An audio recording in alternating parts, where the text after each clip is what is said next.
Bendiciones, buenas tardes hermanos, Dios les bendiga a todos. Estamos hoy en un día lluvioso, Dios es bueno y para siempre su misericordia. Y contentos y alegres por este gran privilegio, gran oportunidad de estar delante de ustedes, porque Dios así nos lo permite. Queremos darle gracias a los hermanos líderes que nos acompañaron el domingo pasado a hacer un culto de ensayo, ¿no? Un culto de prueba. Estuvimos ahí de 4 a 5 y cuarto aproximadamente,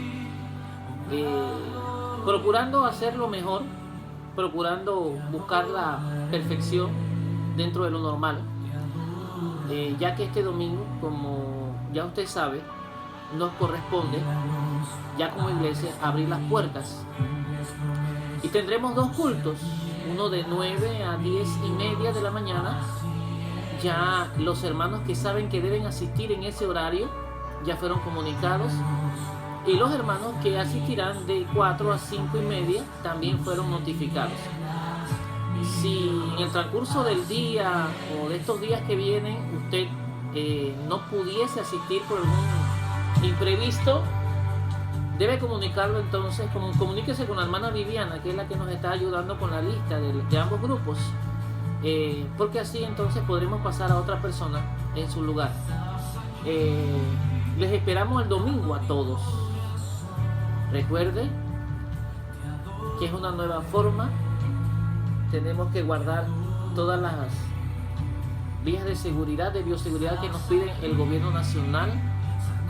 Y lo más importante es que queremos volver para adorar a Dios en nuestro culto, en nuestro lugar de reunión. Así que estamos listos y preparados. Y Dios es bueno. Se seguirá enseñando a través de las redes sociales para que sepan los cultos. Les estará llegando entonces los cultos los días miércoles y los días viernes, porque el domingo los miraré Dios primero a la gran mayoría. Nosotros estaremos en algunas casas, por lo menos confirmadas ya, en la casa del hermano Ismael, ahí donde hermana Siria, donde la casa de Denise, de Antonio, de Juvenal, del joven que llegó, del hijo. Estaremos una vez por semana, para que ellos no se pierdan el hilo de la secuencia de las enseñanzas y de las predicaciones. Y bueno, este será nuestra manera de trabajar de ahora en adelante, ¿no? Si alguno de ustedes quiere llevar sus diezmos a la iglesia, lo puede hacer el día domingo. También pueden continuar dándoselos a la hermana Viviana, a la hermana Dalis y al hermano Luis Marcel, que son nuestros diáconos de la iglesia. Cualquiera de esa manera es válido. Por lo demás, le instamos, hermanos, para que sigan apoyando la obra del Señor, para que sigan manteniéndose en oración. Recuerde siempre que Dios nos usa a nosotros como instrumentos, como vasos de barro, para llevar a cabo la gran misión evangelizadora en el mundo completo. Esa es parte o es la función primordial de toda la iglesia. Es la gran comisión: ir y hacer discípulos a todas las naciones, bautizándolos en el nombre del Padre, del Hijo y del Espíritu Santo. Este mes se celebra el mes de la Biblia. El mes de la Biblia, no olvidemos eso. Eso es muy importante. Y este domingo estaremos haciendo estaremos enseñando acerca de algunas cosas muy importantes, bases, principios, fundamentos que la iglesia debe manejar con respecto al tema de la Biblia. Estaremos viendo algunos temas de eso. Así que sin más, hermanos, quisiéramos nosotros continuar con el tema que nos ha traído hasta aquí en cuanto al tema del altar. El altar es un tema prácticamente desde la antigüedad. Es un tema que el Señor lo transmitió a la primera pareja, a Adán y Eva, lo transmitió a sus hijos, Caín y Abel, lo transmitió a Noé cuando sale del arca, lo transmite al patriarca Abraham, luego Isaac continúa, Jacob no se queda atrás, y cuando entra el periodo del Éxodo, entonces ya vienen las leyes, ya vienen los 10 mandamientos y todo lo que rige al pueblo de Israel.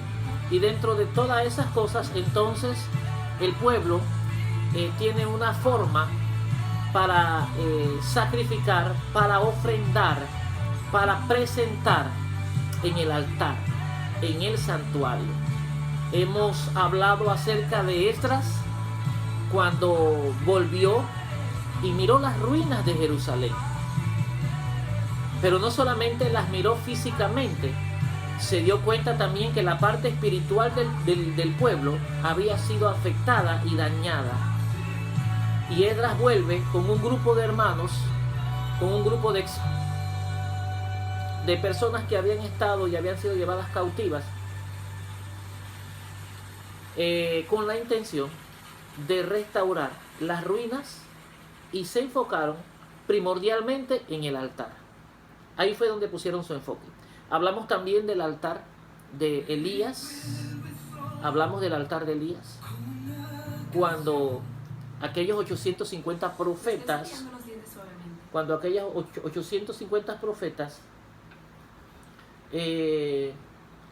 se batieron con Elías, ¿no? Y Elías pidió que el Dios verdadero contestase por fuego, y Dios contestó. Elías arregló 12 piedras del altar, 12 piedras. Hablamos de la primera piedra, que era la piedra de donde las tablas de la ley, hablamos sobre esa piedra. Pero también hablamos de la segunda piedra, que es la piedra de adoración, y este es el tema que nos compete hoy. Hablamos de la adoración, lo que se practicaba de la forma en que Dios le había enseñado a los sacerdotes y profetas para que se lo enseñaran al pueblo de Israel. Entonces, la última vez que estuvimos hablando de esto, estuvimos hablando del sacrificio de Jesucristo. El sacrificio de Jesucristo, que fue una ofrenda tipo holocausto, que significa del todo quemada. Cuando Cristo está en la cruz del Calvario, que representa el altar donde Él fue puesto como ofrenda, Jesucristo hizo algunas declaraciones, y una declaración tuvo que ver del tipo de ofrenda que Él estaba presentándole a su Dios y Padre. Cuando Él dijo consumado es, Él se refería a una ofrenda por completo, del todo quemada. O sea, no hubo nada, no hubo ningún espacio que no se uniera, no hubo nada que pudiéramos pensar hoy día que la ofrenda no fue completamente quemada del todo. Cuando Cristo se entregó por completo, se entregó por nosotros, se entregó por toda la humanidad, de tal manera que esa ofrenda fue tomada delante de su Padre y delante de su Dios. Fue tomada la ofrenda, una ofrenda del todo quemada. Así que en esa ofrenda Jesús manifestó 3 características. El estándar de la ofrenda. Número 1, hablamos de la pureza de la ofrenda. Número 2, hablamos que fue una ofrenda sin mancha. Y número 3, hablamos de una ofrenda que fue sin pecado. Y yo quisiera entonces terminar esta parte con la enseñanza que le dimos a los líderes el día domingo, ya que la mayoría de ustedes no fue ese día, porque era un día solamente de experimento, de prueba, para ver cómo nos íbamos y prepararnos mejor. Entonces, hablemos de ese sacrificio. ¿Qué representaba ese sacrificio cuando... gracias, hija.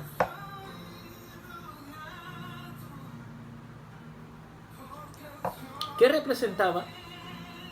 ¿Qué se cumplía? ¿Cuál era el propósito de ese sacrificio que se hacía en el templo cuando se llevaban animales, cuando se llevaban vacas, cuando se llevaban ovejas?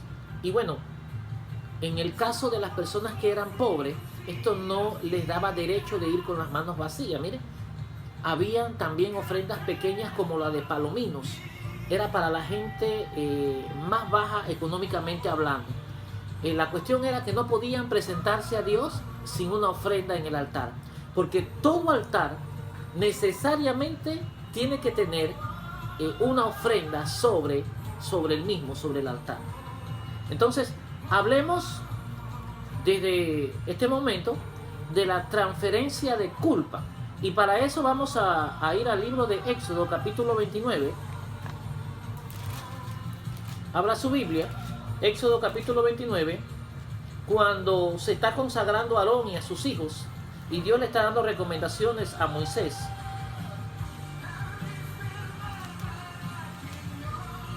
Éxodo capítulo 29, versículo 10 dice: después llevarás el becerro delante del tabernáculo de reunión, y a Aarón y sus hijos pondrán sus manos sobre la cabeza del becerro. Este hecho de poner las manos sobre la cabeza del becerro indicaba una cosa: transferencia de culpa. O sea, la persona que llevaba el animal y la daba en manos del sacerdote para que él hiciera el sacrificio de este animal. Cuando los sacerdotes ponían la mano sobre la cabeza, había una transferencia de la culpa del que ofrecía directamente a la víctima. En este caso sería al becerro, a la oveja o a la vaca. Había una transferencia de culpa. La ofrenda tiene que ver con eso. La ofrenda, en este caso de animales, era el receptor de la culpa de la persona que la ofrecía. ¿Qué le quiero decir? Que la persona quedaba limpia de toda mancha, de todo pecado. Esa era la forma de aquel tiempo, del Antiguo Testamento.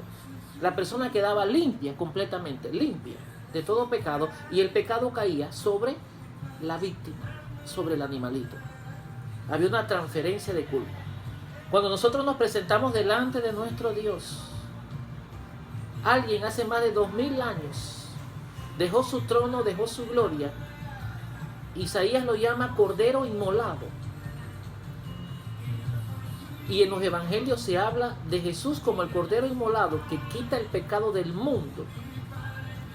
Cuando Jesús se presenta como ofrenda en el altar, que es la cruz donde fue expuesto, su tipo de ofrenda llamamos que es una ofrenda del todo quemada. La culpa de pecado que había sobre todo el mundo, sobre nosotros, sobre todo ser vivo, sobre toda persona, las que existían desde el principio hasta el final de todo, iba a caer sobre la víctima. Por eso Jesucristo en la cruz del Calvario dijo: consumado es. Porque todos nuestros pecados, todas nuestras culpas cayeron sobre él. Hubo una transferencia de culpa. Y por eso algunos estudiosos consideran que cuando Jesús en la cruz como ofrenda dice: Padre, ¿por qué me has desamparado? Porque en ese momento la transferencia del pecado que estaba cayendo sobre él, recuerda que Isaías dice que perdió toda su hermosura. Perdió toda su hermosura, que no encontramos en él absolutamente nada tan hermoso como para pensar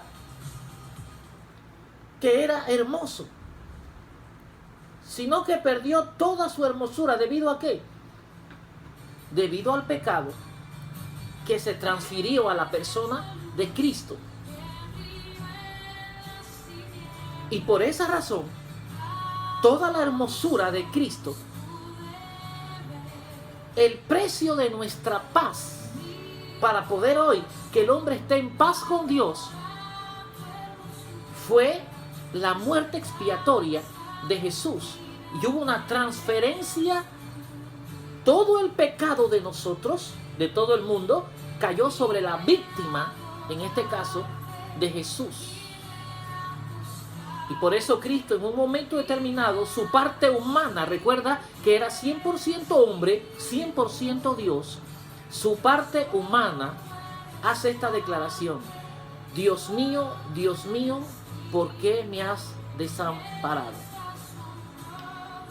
Porque como Dios es un Dios santo, que no tiene ninguna relación con el pecado, ese momento que se hizo la transferencia de pecado y toda cayó sobre Jesús,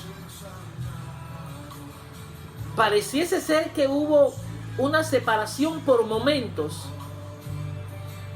por la santidad misma del Padre.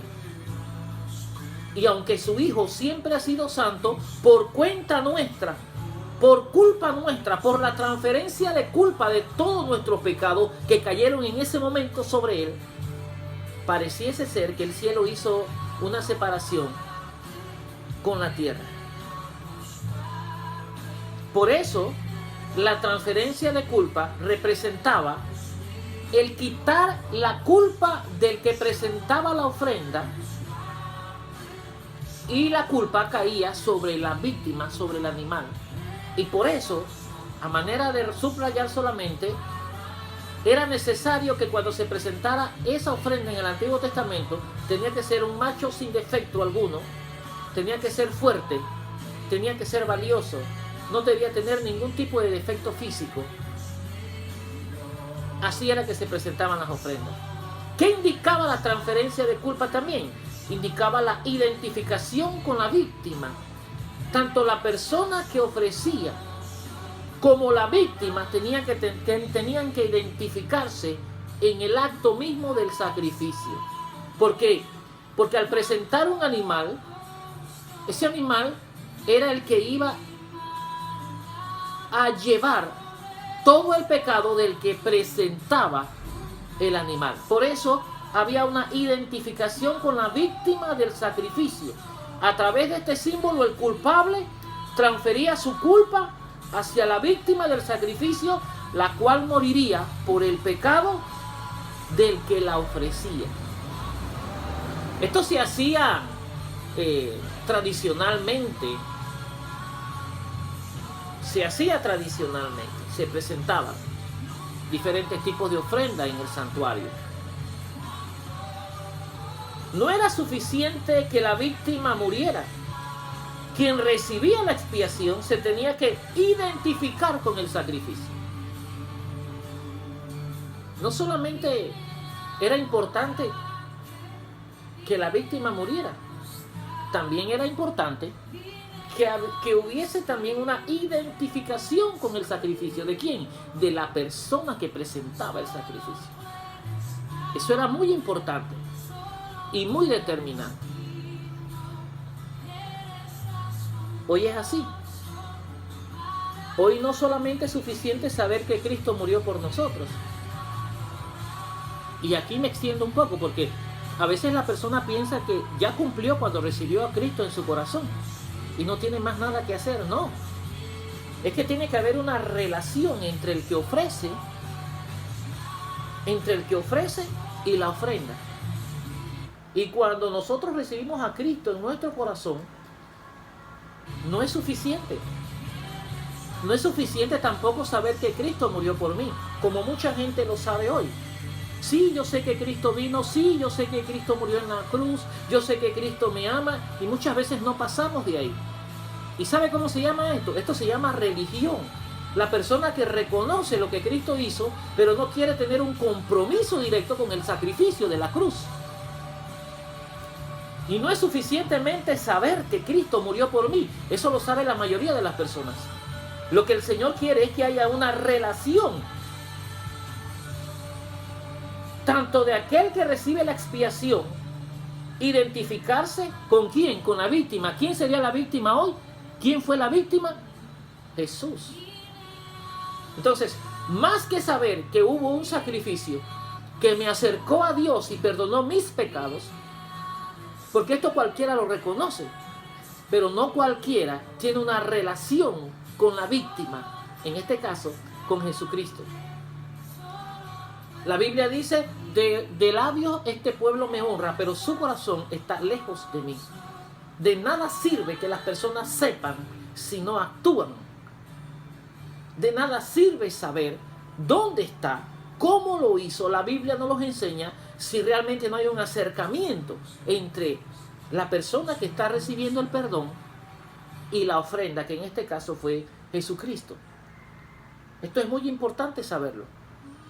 De que no solamente es saber lo que sucedió, también es importante tener una relación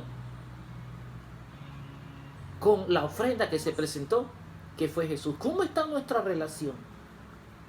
Porque no solamente las personas que no asisten a una congregación, también puede ser en ocasiones nosotros como creyentes no tenemos una relación viva y diaria con nuestro Señor Jesucristo. El Señor Jesucristo espera de su pueblo que tengamos una relación diaria, no importa en el lugar donde nos movamos y lo que estemos haciendo.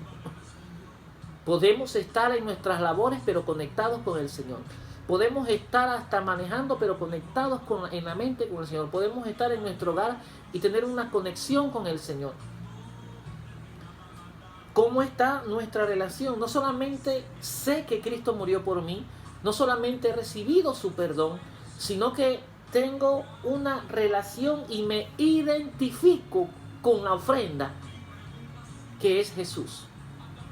Porque esto no es cuestión solamente de las personas que no tienen a Cristo en su corazón. Esto es también cuestión del pueblo de Dios. ¿Cuál es mi relación con la ofrenda que se presentó sobre el altar, que viene siendo la cruz? ¿Cuál es mi relación con Jesús hoy día?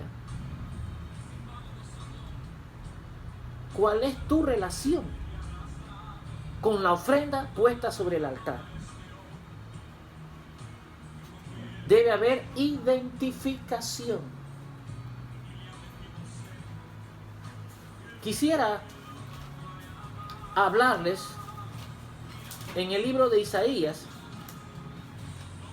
que es uno de los profetas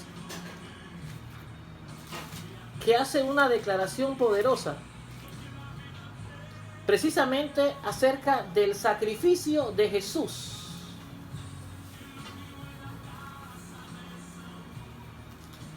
El libro de Isaías, capítulo 53, un capítulo muy conocido por el pueblo de Dios. Quisiera leérselo. Dice así: ¿quién ha creído a nuestro anuncio? ¿Y sobre quién se ha manifestado el brazo de Jehová? Subirá cual renuevo delante de él, y como raíz de tierra seca. No hay parecer en él, ni hermosura. Le veremos más inatractivo para que le deseemos. Despreciado y desechado entre los hombres, varón de dolores, experimentado en quebranto, y como que escondimos de él el rostro, fue menospreciado y no le estimamos. Yo elegí, el domingo les conversé a los hermanos líderes, que elegí dos palabras de este primer párrafo del capítulo 53 de Isaías. Y uno de ellos es la palabra, escogí dos palabras, y una de esas palabras es la palabra experimentado en quebranto. Y quiero hablarles sobre la palabra quebranto. La palabra quebranto tiene que ver con decaimiento, proceso de pérdida de fe, bajón anímico.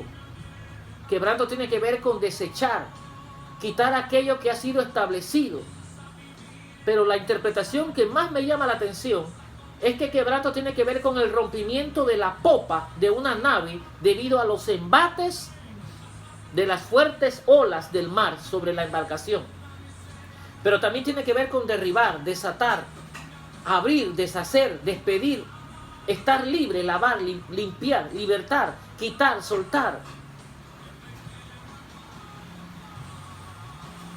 Y Jesús fue visto por Isaías como varón experimentado en quebranto.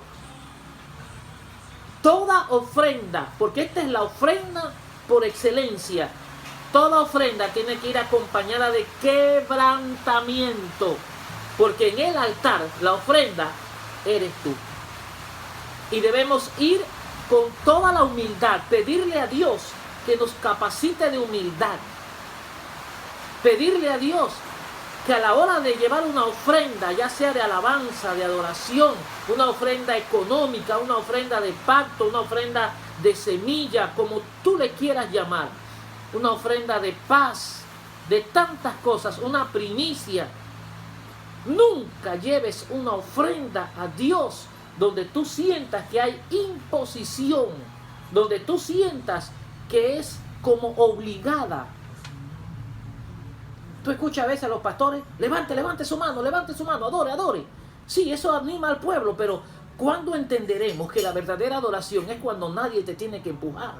Es cuando de tus labios puede salir una alabanza a Dios y en momentos difíciles. Recuerda que la palabra quebranto está acompañada de la ofrenda por excelencia que Cristo presentó. Y lo que más me llamó del significado del quebranto es cuando la popa de una nave se rompe. ¿Producto de qué? De los embates, de las olas. ¿Dónde está la alabanza del pueblo hoy? ¿Cuándo se debe alabar a Dios? ¿Cuándo se debe adorar a Dios? ¿Cuándo se debe levantar las manos? ¿Cuándo se debe aplaudir? ¿Cuándo se debe cantar? ¿Cuándo se debe doblar rodillas? ¿Cuándo se debe uno presentar ante Dios con una ofrenda de alabanza y de adoración? A veces solamente en la alegría presentamos nuestra ofrenda, pero cuando hay tristeza, ¿sí? Y esto es quebranto. El quebranto va de manos con la ofrenda. Cuando hay quebrantos, cuando hay tristezas, cuando hay pérdidas, estamos en un tiempo donde muchos hermanos han perdido a alguien. Estamos en un tiempo donde casi económicamente no hay mucho que presentar a Dios. Estamos en un tiempo difícil para presentar una ofrenda. Y solamente los que entran al lugar santísimo se han dado cuenta que cuando presentan una ofrenda de alabanza, una ofrenda de adoración, a pesar del quebranto que usted esté pasando, puede ser salud, puede ser económico, puede ser personal, puede ser profesional, puede ser de cualquier índole, la ofrenda tiene que ir acompañada de quebrantamiento. Cuando somos estremecidos por las pruebas, cuando nuestra alabanza y adoración tendrá que ser probada como el oro es probado por el fuego. Cuando hay quebranto, cuando delante de una angustia terrible podemos seguir alabando a Dios. Como dijeron aquellos hebreos, si Dios nos libra, porque puede librarnos del horno de fuego, gloria a Dios. Y si no nos libra, tampoco vamos a levantar ninguna alabanza ni adoración, ni seremos ofrenda para un ídolo. Ellos estaban preparados para todo. Pablo y Silas, cuando estaban en lo más profundo de la cárcel, en el cepo a medianoche, empezaron a presentarle una ofrenda a nuestro Jesús, a nuestro Señor. Esa ofrenda hizo que hubiese un gran terremoto, que las cadenas se rompieran. Dios estaba ahí. Cada vez que llevamos quebrantamiento acompañado con nuestra ofrenda, habrán resultados. Pero a nadie le gusta esta palabra. Dios le dijo a uno de los profetas, que el mundo le llama el profeta llorón, Jeremías: ve que te voy a mostrar algo y ve a la casa del alfarero, y en la casa del alfarero te enseñaré algo. Y Jeremías llegó a la casa del alfarero, y en ese momento que llega, encontró que la vasija que estaba formando el alfarero se le había echado a perder. Y Dios le dijo a Jeremías: esta vasija es como mi pueblo de Israel. No importa cuántas veces nosotros nos echemos a perder en las manos del alfarero, lo importante es que entramos en el periodo de quebrantamiento. Dios nos toma nuevamente, nos quebranta para que nuestra ofrenda sea excelente delante de Él. Recuerda que quebrantamiento tiene que ver con la destrucción de la popa de una nave, producto de los embates del fuerte viento y de la tempestad. No importa cómo te sientas, no importa cómo me sienta, yo debo presentar mi ofrenda. Debo presentar mi ofrenda, aunque yo no me sienta de ánimo. Esto no tiene nada que ver si yo tengo dinero, si no tengo dinero, si tengo salud, si no tengo salud. En medio de una sarna, aquel hombre patriarca llamado Job dijo: Jehová dio y Jehová quitó, sea el nombre de Jehová bendito. Desnudo salí del vientre de mi madre y desnudo volveré allá. Fueron declaraciones. Yo sé que mi Redentor vive, y del polvo en donde esté se tiene que levantar.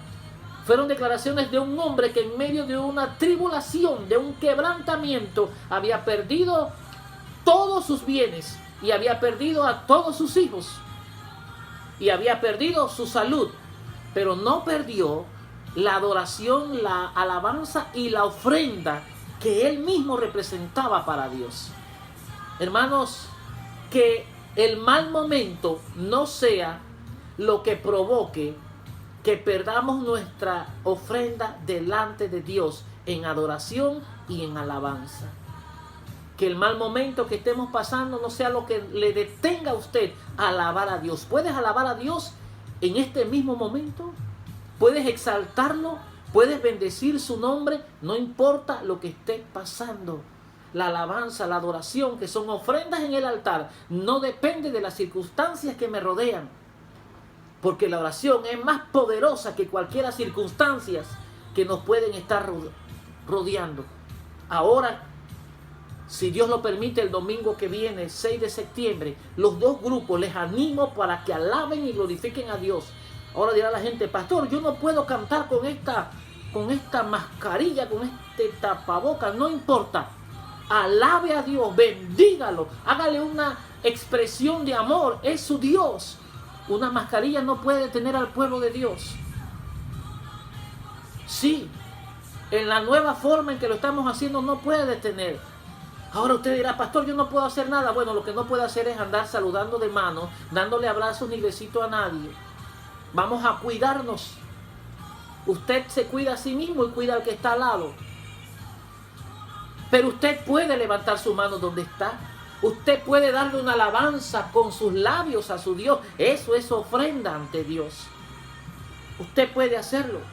Pero toda ofrenda irá acompañada de quebrantamiento.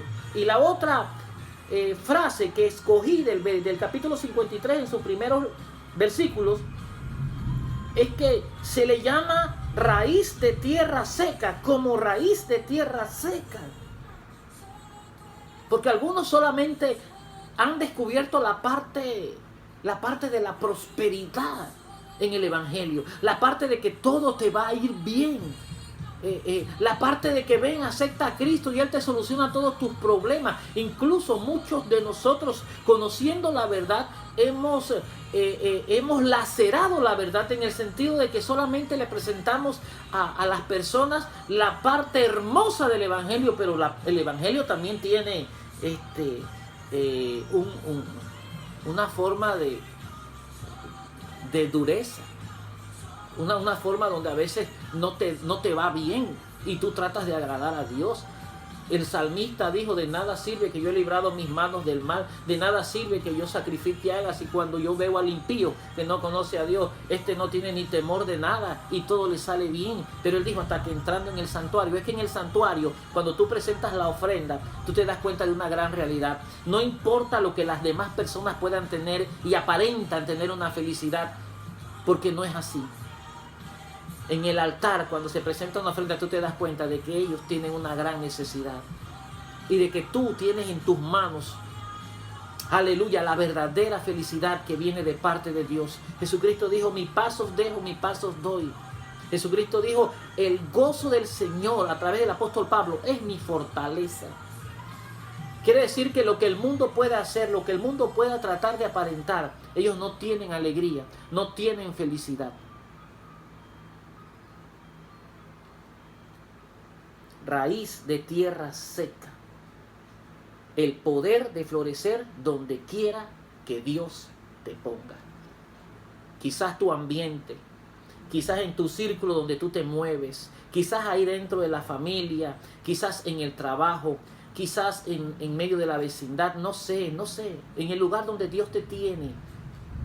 Tú te sientes así como raíz de tierra seca. Y tú dices: ¿yo qué hago aquí? Yo no voy a florecer aquí. Aquí el ministerio se va a detener. Aquí yo no tengo libertad. Tranquilo. Jesucristo como ofrenda fue visto por Isaías como raíz de tierra seca. ¿Y qué hermosura tiene una raíz? Estamos hablando de que el periodo donde Cristo iba a venir como persona, como humano, cuando se hizo como nosotros y vino a la tierra, encontró un momento lleno de mucha idolatría, apostasía. Eso fue lo que vivió el tiempo de Jesús. Una falsa religión prácticamente, y personas que obligaban a hacer cosas a los demás y ni ellos mismos la practicaban. Era una sequía por completo. Y este renuevo, que es también llamado Jesús, renuevo, es el retoño, es la planta nueva, gloria a Dios. ¿Qué oportunidad iba a tener para nacer en tierra seca? Y tu ofrenda y la mía también debe tener esta característica. No importa en cuál tierra nosotros nos movamos y donde Dios ha permitido que estemos, donde gravitemos, ni las personas que están a nuestro alrededor, no. Tu ofrenda es más poderosa que cualquier tierra en donde Dios te haya puesto. Porque aunque en ocasiones nos sentiremos de esta misma manera, somos como raíz de tierra seca, todo lo que hago no funciona, pareciera que hay una sequía, tanto en el mundo espiritual como en algunas cosas terrenales que quisiéramos, y uno dice, pero yo no veo nada, yo no escucho nada de Dios, Dios no me contesta, y uno siente que está en una tierra seca como raíz. Esta es parte de tu ofrenda. No te canses de presentar tu ofrenda delante de Dios. Esta extraña figura que el profeta presenta como raíz de tierra seca. La tierra seca no es propicia para que crezca una raíz.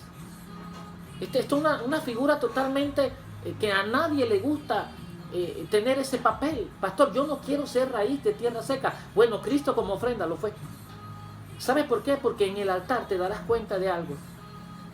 Que es la única fuente inagotable de bien, de dicha y bien, que puede mantener a esta raíz con vida. En la ofrenda nos damos cuenta de que dependemos completamente de la gracia y de la misericordia que vienen de parte de Dios. Raíz de tierra seca. Qué extraña figura. ¿Cómo puede una raíz tener vida en una tierra seca? En ella no puede crecer ningún renuevo. No había forma de que el renuevo, siendo Cristo el retoño, ¿podría Él sobrevivir? ¿Podría Él hacer un buen trabajo en tierra seca? Ya que la tierra seca termina matando el renuevo. Y a veces nos sentimos así. A veces nos sentimos que las pruebas, que las tentaciones, que las dificultades, que los problemas son más grandes. Y uno dice, no vale la pena. Algunos se detienen, otros miran para atrás, otros se regresan, otros abandonan la carrera. Pero te animamos en esta tarde, te animamos en esta noche cuando ves el mensaje, la enseñanza, de que no te detengas. No importa que sientas que estás plantado en tierra seca. Escucha bien, la tierra seca no tiene más poder que la raíz. Porque aunque Cristo como raíz fue plantado en tierra seca, Cristo le cambió la historia a la humanidad. Aunque el profeta dijo, es raíz en tierra seca. Sí, el poder de la raíz es más grande que el poder o la influencia de la tierra seca. Tú puedes cambiar las cosas. Tú puedes cambiar el ambiente donde estás. Aunque sea tierra seca, tú tienes poder en Dios para cambiar las cosas en el lugar donde Dios te ha puesto. Tú no dependes de la tierra para florecer. Tú dependes de la misericordia, de la gracia y del favor de Dios para aún llevar frutos, aún fuera de tiempo. No dependas de la tierra. Porque hay personas que dicen, pastor, yo no puedo hacer nada porque aquí nada más hay un joven. Y otros dicen, pastor, yo no puedo hacer nada porque las personas no quieren buscar a Dios, yo mejor me voy para otro lugar. Y algunos no quieren luchar, algunos quieren que se les dé todo hecho en las manos ya. Qué bonito es recibir una iglesia ya con gente, ya con una estructura. Pero ¿cuántos poblados de Azuero, de aquí mismo de Herrera, hay lugares donde no hay ninguna iglesia abierta, donde no hay ningún campo blanco predicando la palabra? ¿Sabe por qué? Porque esta nueva generación, sí, esta nueva generación que se está levantando, quiere las iglesias hechas ya. Y hasta creo que le están orando a Dios para que los pastores viejos se mueran, para apoderarse de las iglesias. Pero no quieren ir al campo, no quieren pasar el río, no quieren montarse en un caballo, no quieren tener necesidad, quieren que todo se les dé ahí en el comedor. Pero cuando Dios te lleva a lugares que aparentan ser secos, tú, a pesar de estar sembrado en una tierra seca, tú tienes la esencia que le da vida, vitalidad al lugar donde Dios te lleva. Y Dios te usa como raíz seca, sí, en tierra seca, te puede usar para bendecir, para que tu influencia sea mucho más grande que la influencia de la tierra donde fuiste sembrado. ¿Qué te quiero decir? Que en tu trabajo casi nadie es cristiano y es una tierra áspera, difícil, pero tú eres raíz en medio de una tierra seca que tiene la gracia, que tiene el poder del Espíritu Santo, que tiene la misericordia de Dios, que tiene una palabra diferente. Cambia las cosas aún en tu casa. Tu casa puede ser una tierra seca, infértil, pero con tu presencia ahí cambian las cosas, porque tú eres una raíz que, a pesar de que está en medio de tierra seca, tienes la gracia de Dios. Úsala para bendecir a la tierra en donde fuiste plantado. La ofrenda tiene que ir acompañado de dependencia completa de Dios. No somos nada. Sí, no somos nada. No sé, hay muchas personas que se creen muchas cosas por las cosas que logran. No somos nada delante de nuestro Dios. No hay acepción de personas en Dios. Todos somos iguales. El Señor Jesús es como raíz de tierra seca. Él no deriva su vida del suelo. Algunos necesitan todo hecho ya para poder continuar. No. Jesús no derivó su vida del suelo, sino que imparte la bendición de Él sobre el suelo. Cuando Cristo vino, encontró un montón de tierra seca. En el mundo espiritual, en el mundo político, en el mundo social, en el mundo familiar. Ya habían olvidado muchas cosas, pero cuando Cristo llega y es plantado en esta tierra seca, Cristo le da, ¿de qué? De su bendición, le imparte bendición a la tierra en donde fue puesto. Así tú y yo debemos ser. No importa el lugar donde estemos, nuestra ofrenda es más poderosa que el lugar en donde nosotros estemos batallando, llevando una batalla diaria, la prueba, las tentaciones, los problemas, las dificultades. Y en cada cosa de esa podemos ver a Dios. Te animamos en esta tarde para que tu ofrenda esté acompañada de quebranto y acompañada, aunque te sientas como raíz de tierra seca. La vida de Cristo como raíz de tierra seca tuvo 3 características. Número 1, fue autosostenido. Tenía lo suficiente para poder impartir a otros. Se llenaba a sí mismo. Recuerda que Cristo se iba a los lugares desérticos y oraba, buscaba al Señor, y por su obediencia, por su temor reverente a su Padre y Dios, Hebreos dice que fue escuchado en todo. Fue un hombre sin pecado, un hombre que tenía no solamente para él, sino tenía algo que ofrecer. La vida de Cristo como raíz de tierra seca también fue una vida de autocontenido. Gloria a Dios. Él tenía el poder. Él tenía principios. Él tenía fundamentos. Él tenía un sólido contenido. Su palabra, la palabra de Dios, la dominaba, la controlaba, la leía, la exponía delante de los demás. Había un autocontenido de parte de él. Gloria a Dios, vivencia, testimonio. A pesar de que estaba sembrado en tierra seca. Y utilizó toda su fuerza. Y trató de presentarse como Pablo le dijo a uno de sus discípulos. Procura con diligencia presentarte a Dios aprobado, como obrero que no tiene de qué avergonzarse y que usa bien la palabra de verdad. Porque hasta en ese tiempo la palabra había sido medio adulterada. No enseñaban de acuerdo a la verdad divina. Y cuando Cristo llega con todo el poder y la fuerza, trajo una palabra de excelencia. Que tu palabra en medio de este tiempo sea una palabra correcta para que el mundo oiga. ¿Sabes por qué? Porque a veces los tiempos difíciles que estamos pasando cambia la forma de hablar del creyente y debemos tener cuidado. ¿Qué estamos hablando hoy en este tiempo difícil? ¿Cuál es el mensaje que tenemos en nuestros labios? Recuerda que a veces los malos tiempos cambian nuestra manera de hablar. También cambian nuestra manera de pensar y pueden cambiar nuestra manera, nuestras actitudes de accionar. No importa dónde estemos sembrados, no importa lo que estemos atravesando, no importa si nos sintamos raíz de tierra, en tierra seca, lo importante es que tu influencia debe ser más poderosa que la influencia de la tierra en donde Dios te permite estar. Tú puedes cambiar las cosas, pero no permitas que las cosas te cambien a ti. No trates de agradar a los hombres, trata de agradar a Dios y quedarás bien aún con tu enemigo. Trata de hacer la voluntad de Dios. Tratemos de hacer lo que Dios nos está mandando a hacer en este tiempo. Que haya excelencia en mi búsqueda hacia Dios. No importa si no siento el deseo, no es por el deseo. No es si siento o no siento ganas de leer la Biblia. No es si hoy amanecí con ganas de orar. No.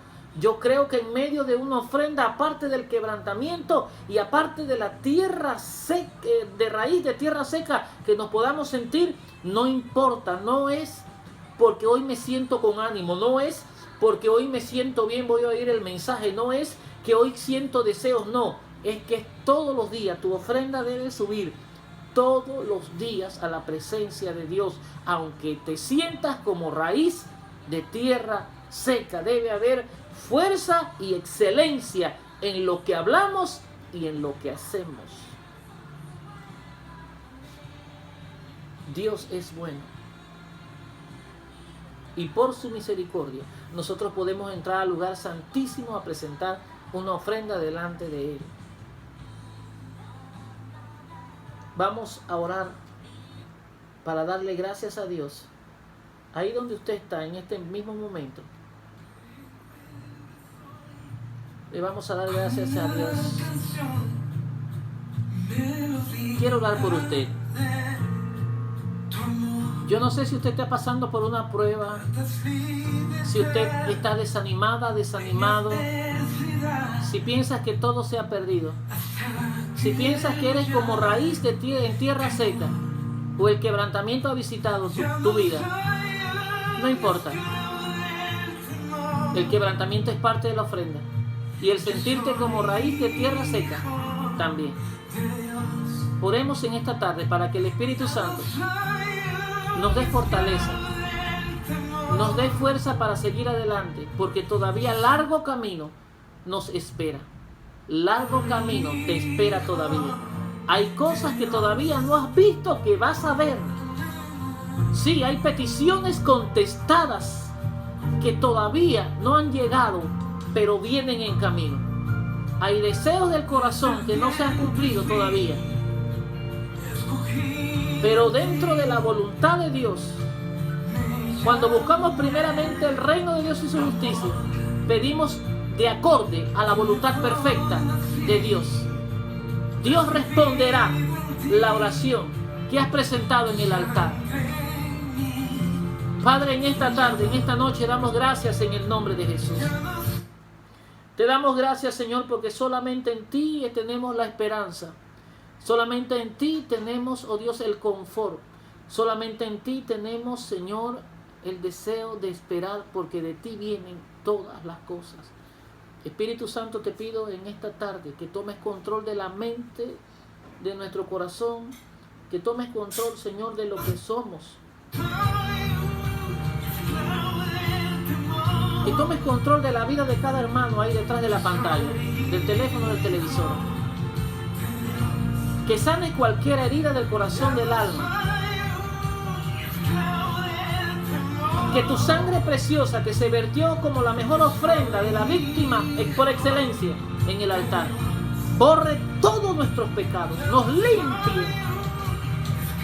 Que podamos levantar nuestras manos con libertad, dándote la gloria y la honra, porque tú la mereces.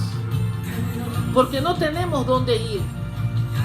Aquel apóstol dijo, ¿y dónde iremos si solamente tú tienes palabras de vida eterna?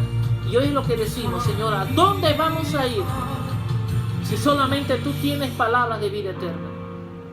Espíritu Santo, toca la mente y el corazón de aquella hermana que está ahí, que es tocada, que abre su corazón, que abre su puerta hoy del corazón y permite que tu Espíritu Santo le ministre. de aquel joven, aquella joven que dice: mi vida no tiene sentido, no tiene sabor. Ábrele el corazón a Cristo. Aquella pareja que necesita la intervención del Dios de los cielos. Ahí está el Espíritu Santo de Dios para ministrar bendición, para ministrar presencia, para restaurar altares. Levante su mano con toda confianza y dígale al Señor: gracias. Señor, gracias. Porque no sabemos el milagro que sucede en el altar, pero el altar es un lugar de milagros. El altar es un lugar donde el que ofrece se identifica con la víctima. No solamente tienes que saber lo que Cristo hizo por ti en la cruz del Calvario. Tienes que identificarte con la víctima. ¿Qué significa esto? Que debes tú y yo tener una relación con Cristo. No solamente conocer de Él, tener una relación con Él, porque Él está a la puerta. La Biblia dice: he aquí, yo estoy a la puerta y llamo. Si alguno abre la puerta, entraré a Él, cenaré con Él y Él conmigo. El Señor no se ha ido. Él no te ha abandonado. Él ha estado contigo en todo tiempo, en los buenos y en los malos. Él es el único amigo fiel. Él nunca te abandonará, porque Él no puede ir en contra de su palabra. Y su palabra dice: yo estaré contigo todos los días hasta el fin de este siglo, o sea, hasta el fin del mundo.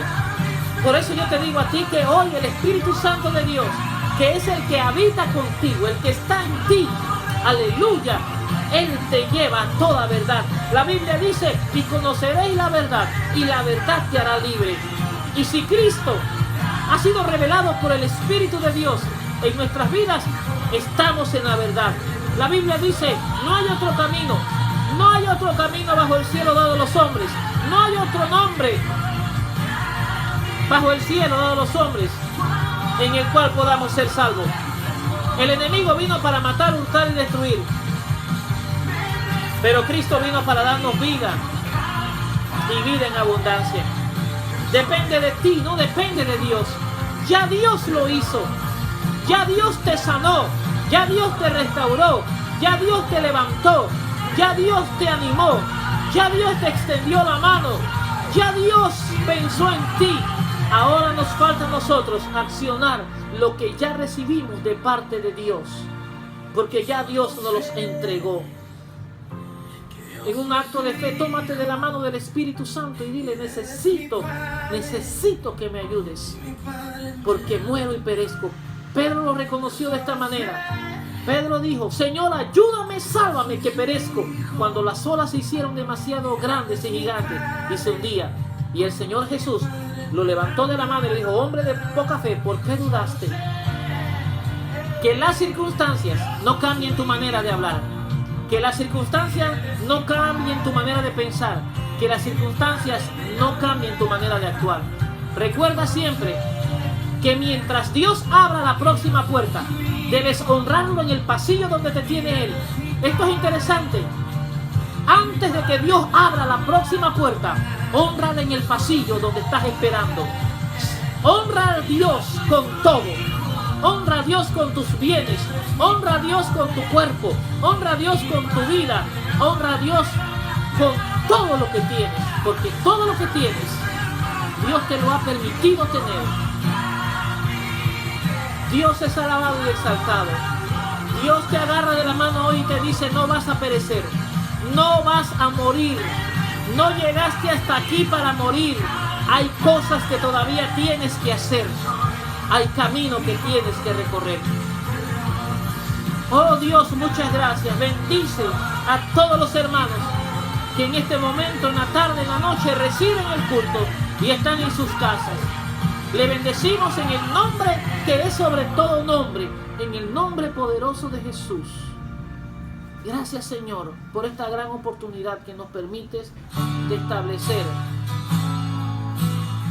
una relación a través de las redes sociales con toda la iglesia y todos los hermanos que en otros lugares están recibiendo el culto. Dios les bendiga a todos. Recuerden que estamos en una serie del altar. Gloria a Dios.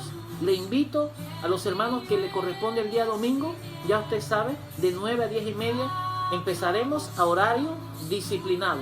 Por eso debe llegar antes de las 9, para que le tomen la temperatura, para que le tomen la asistencia.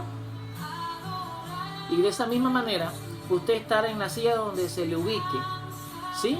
Ya a eso de las 10:15, 10:20, usted debe estar saliendo a su casa. Lleve su mascarilla, si tiene gel personal, llévelo. En la iglesia habrá también. Recuerden que nuestros cultos, nuestra iglesia se abrirá este domingo 6 de septiembre por su gracia y la misericordia que viene de Dios. Recuerde protocolo, recuerden los hermanos músicos, recuerde llevar su ofrenda al altar. Amén. No puede haber un culto y un altar si no hay ofrenda. Si usted dirá, pastor, yo voy a cantar, sí, esa es la ofrenda, pero también lleve de lo que Dios le ha dado en este tiempo. Amén. Dios es bueno y para siempre su misericordia. Mañana el grupo de música liderizado por nuestro hermano Luis Carlos tiene una reunión. Creo que él escribirá al grupo. Amén. Recuerde siempre que Dios tiene el control de todo. Saludos y bendiciones.